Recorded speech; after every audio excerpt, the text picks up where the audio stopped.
I started off the day a little rough with my hello, so every time I have new people sitting here, I'm like, oh God. I want to get both of your takeaways about TI8. Obviously, you're on different teams, you had different experiences, but everybody always has something that they bring with them to the next TI. So Optic Gaming, 7th, 8th for you, Peter. Fata, 5th, 6th with Team Secret.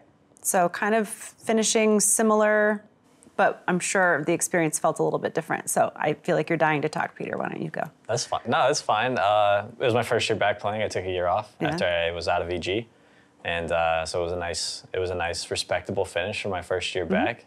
I was looking to hopefully build on that team and go into this year, but unfortunately it kind of imploded at the end of it, as roster mania tends to do.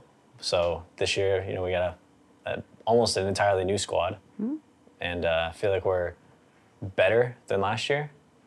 So hopefully we can push past top 8. Yeah, for me it was I'd say somewhat a disappointing result. It's kind of hard to say because we started off the year quite well, and it was kind of like, whoa, this team has really got it in them.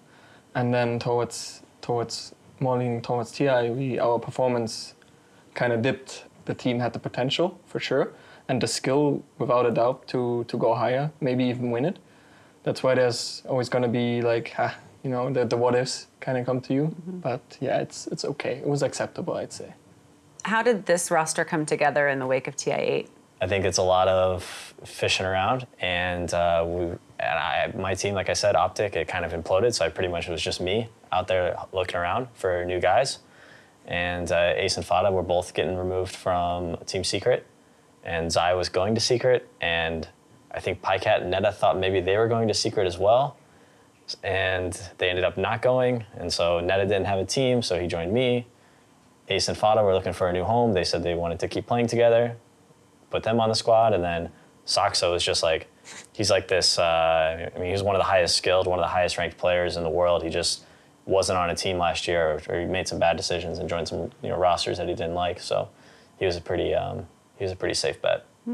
I've heard a lot today from different interviews, people talking about chemistry and how difficult that can be because it's not a quantifiable thing. You just kind of know. In my experience, it never really is like that. You always have tension and conflict within teams. Maybe that's a personal thing, but I think that it's how you deal with those tension and those conflicts and how you learn from it and how you continue to improve yourself as a team. It's when you go into the matches, all that kind of goes aside, and hopefully, you've prepared yourself well enough to develop that muscle memory to play the game properly and talk to each other properly and win the game. How would you describe Peter as a captain? Honest, I'd say. Ambitious. Definitely not afraid to criticize people, and if he finds conflict necessary for the improvement of the game, he will not shy away from it.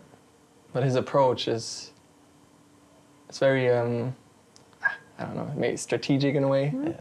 Methodical. Methodical, that's the word, yeah. Very methodical. It's every time I get a new team of players, we have a new, it's always some issues, but it's always a different set of issues. And it's just about how you can make it all work together to try and find success. So everybody comes with some baggage. It's interesting though, because TI, it can just be like any other tournament, but everybody consistently says that there's something about it that forces everybody to play in a different way at a different level, to react differently. So you never know what's gonna happen. I'd say that's why it's so hard to have expectations. TI usually shifts things around a lot. You have a lot of surprises. I think there's usually one team that pretty much overperforms the whole season and just does so much better than anyone else expects.